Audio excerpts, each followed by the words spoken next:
I'm sure you have heard the words reboot, remake, sequels, spin-off, and revival. During the recent years, nostalgia has been reviving the 2000s, whether it's through fashion, club parties, or new artists sampling songs from the late aughts decade. And in television and films, this wouldn't be different. Proven by research, nostalgia is a great marketing tool. And since nostalgia occurs in a period of transitions and changes, and the whole world has gone through a huge transition with the pandemic, the evolution of technology, and other constant changes, the marketing based on nostalgia has skyrocketed with an explosion of remakes, reboots, revivals, spin-offs, and sequels.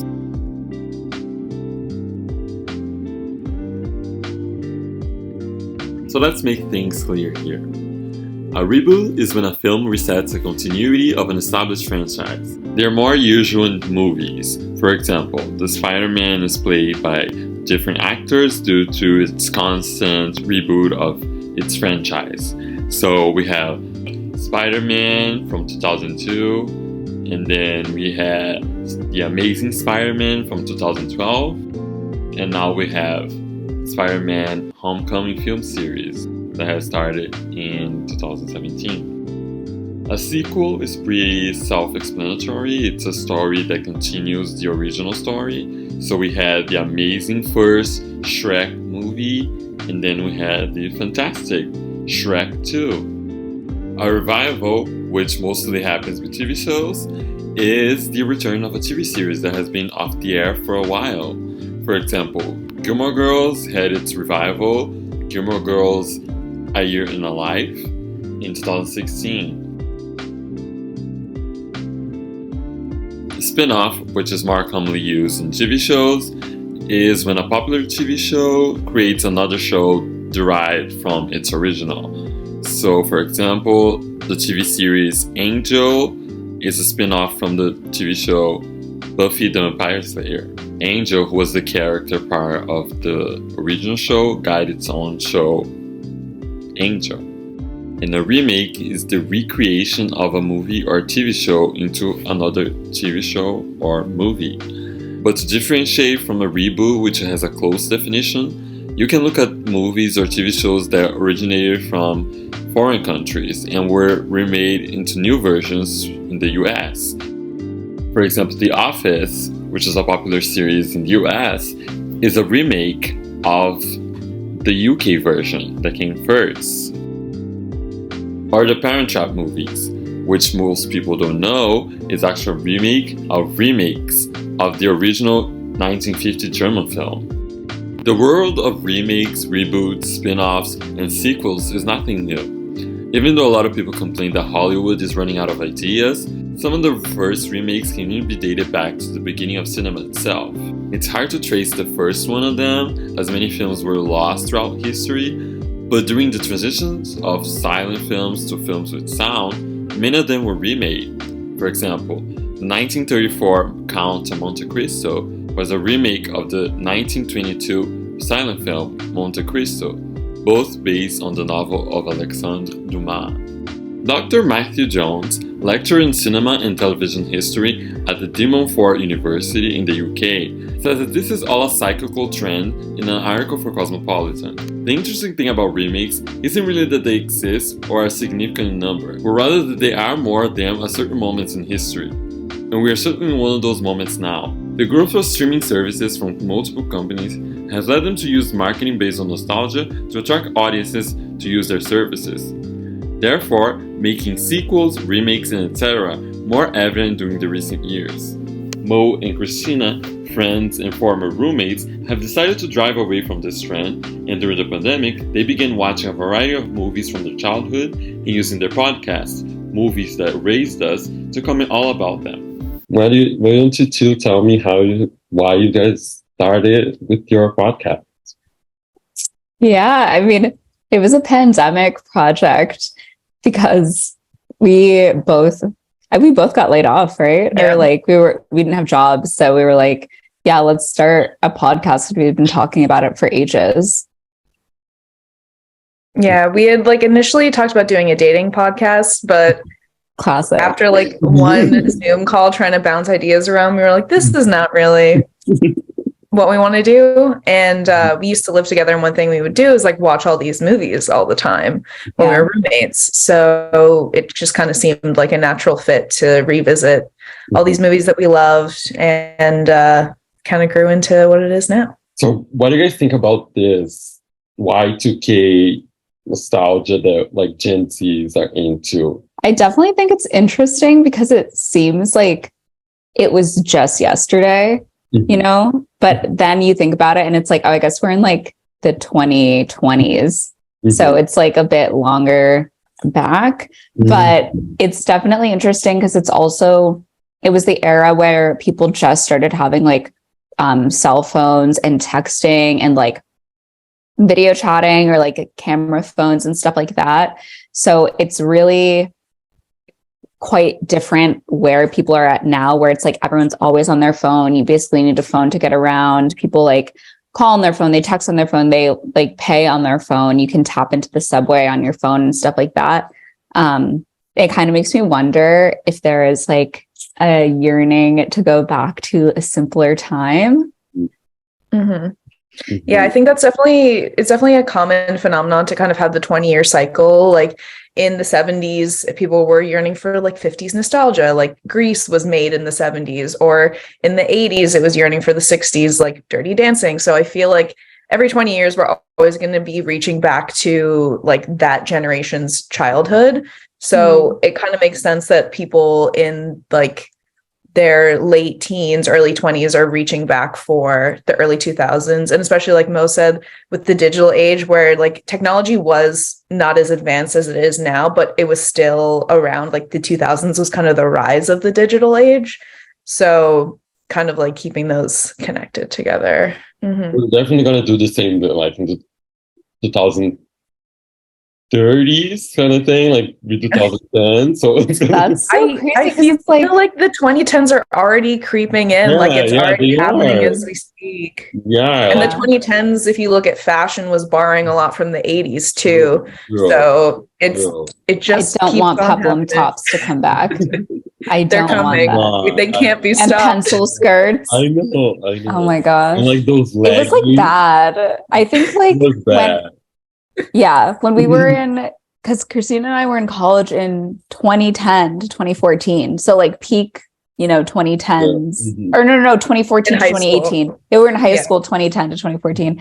Yeah. The fashion was bad. Like it was just like nasty little like sweaters from Charlotte Russe and Forever 21 and like skinny jeans and like chunky necklaces.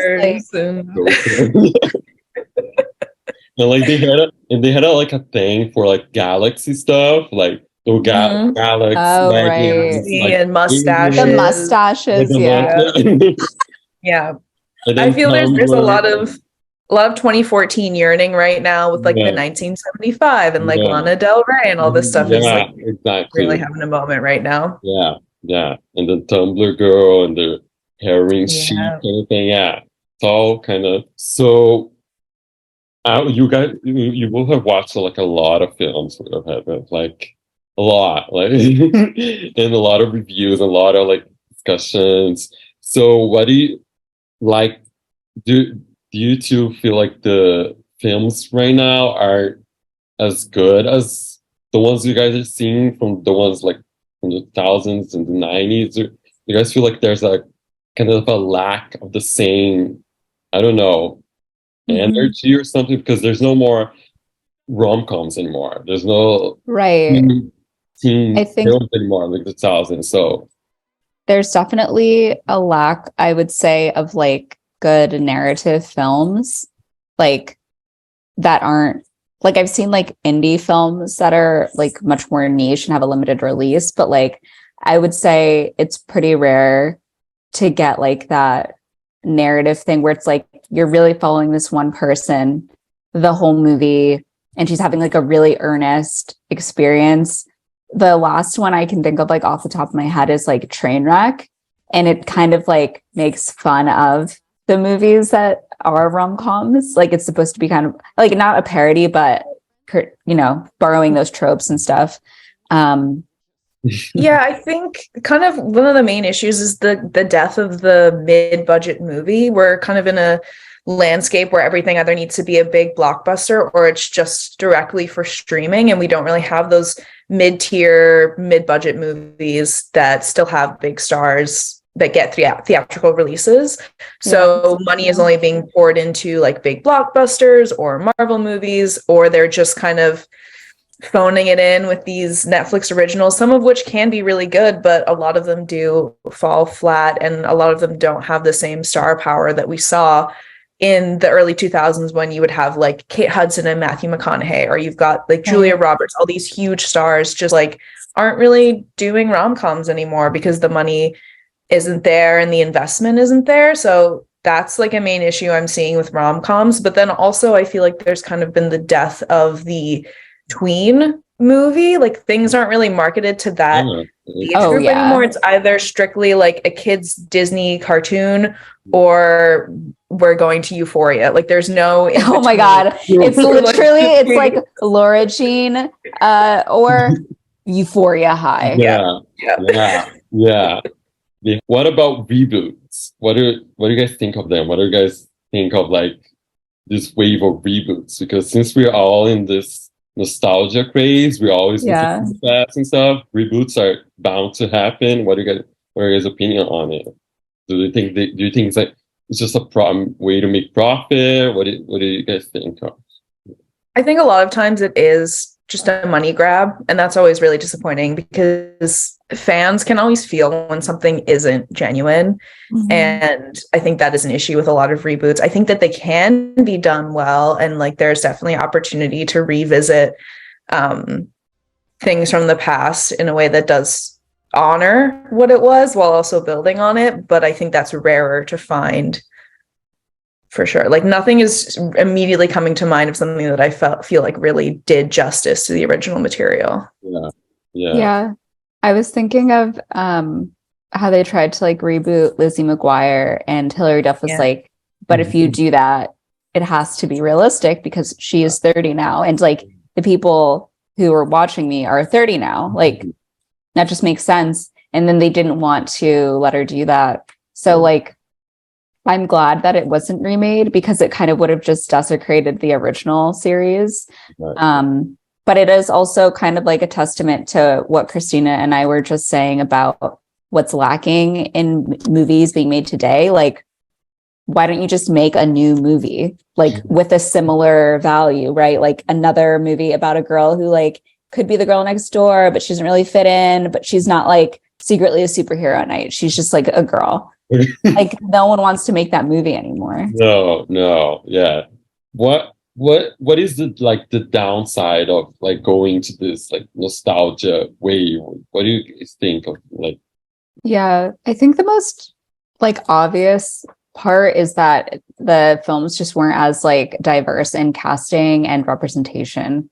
That's something like that we were always struggling to find like movies for like theme months, for example, or like making sure that we like have movies that like feature Black people and I said Puerto Rican because I'm Puerto Rican, but like Spanish people and stuff like that. So that's definitely like a whole group of people who just weren't represented. Yeah. And similarly, like things that just have not aged well. It's definitely like a bummer to see like the way that a lot of social issues and identities were handled was definitely not, correct representation for sure. So that's a bummer. And also like just watching stuff that you love so much as a kid and reevaluating with your adult eyes and kind of having that illusion shattered is sometimes really sad because we will revisit movies that we have not actually watched since we were kids. And it's like, oh, I remember this being so much better. So that's always kind of sad. But we try and meet every movie at its level and take what we can from it. But sometimes things fall short. Yeah. Not all of them are like brats, right? Like they not all of them are cinematic masterpieces. They're not like brats. Like, come on, that's like. He wants where you're going. Are you blind? Hello? No, but I'm deaf. What? I'm deaf. You don't sound deaf. Well, you don't look ignorant, but I guess you can't judge a book, right?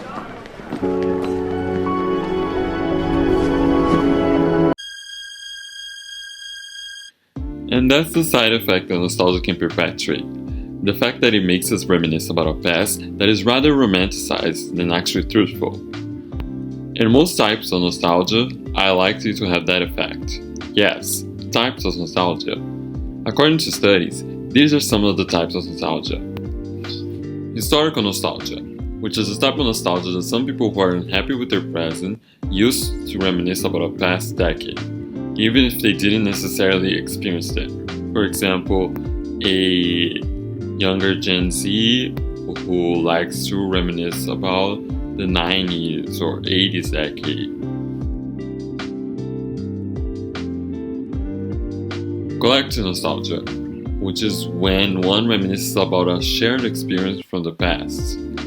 For example, feeling nostalgic about the summer that they spent at a camp with friends.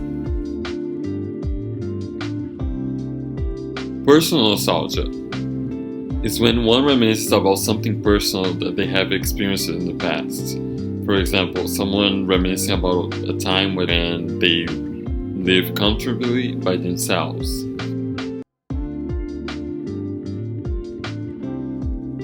19-year-old Gen Z Hannah Mullen, who lives in the US, has a great enthusiasm for this era of nostalgia and likes to share all about it on social media with her followers. So would you say that your account would be like a coping kind of thing, like kind of coping mechanism to it? Kind of Yeah. it's how you cope, it's how you like you escape from all Yeah. that's going on in the world. Mhm. I would definitely say it is. I think it started out as like something that was fun, and now it's really just like a way of coping with stress because it's so fun and it really does just take me back to my childhood. And it's just such a stress reliever. Like every single night before bed, I'm watching iCarly, I'm watching Victorious, so those old shows, and it just gives me so much serotonin and it makes me feel so good. And I've started watching like nostalgic movies with my friends in the evenings. On Friday nights, I'll get a group of girls together and we'll watch Barbie movies here in my dorm. Like it's just such a fun way to get people together and also like give you a boost of happiness. It's so fun. Yes, definitely. I agree. I do that all the time. Like I play like Victoria's in the background while I'm doing like my stuff and stuff. So yeah. Yes. Because everything used to be like advertised on TV, and it was like this new movie is coming out on this Friday, and so then you'd get a big group of friends together and you'd pack in a room and you'd have a big movie night. And now it's just like it's on streaming service, like you can watch it whenever you want, wherever you want, and that's not as exciting. Like I literally remember when I was like 7 or 8 and Teen Beach Movie came out, and my best friend and I, we got together with a bunch of girls and we literally dressed up like the Teen Beach Movie characters and we watched it for the first time. And so like I don't like nobody does that anymore. Like all kids want to do is just sit on their iPads, you know? And it's just sad. It's so sad. So the takeaway from this project is nostalgia can arise at any moment, but it mostly occurs during periods of change and transition. While it can lead us to romanticize the past, and it can also isolate us from the present. The cyclical Y2K nostalgia, for example, has become more and more of a niche aesthetic rather than a trend right now, isolating itself from the current ones, just like the other niches and cores, and also becoming more of a lifestyle for some. And the increase in nostalgia-based marketing with streaming services, which is also cyclical, is likely to go away and come back, just like any other trend from the past. As Gen Zs are now more likely to grow out of using nostalgia as a coping mechanism at the moment, a new period of change and transition is likely to happen again, and they will find comfort in nostalgic moments from the past in order to make them feel safe and secure. And that's all I have to say. Thank you so much for watching this series of videos from this project, and I hope you have enjoyed it watching it as much as I did making it. See you next time, take care, and bye bye.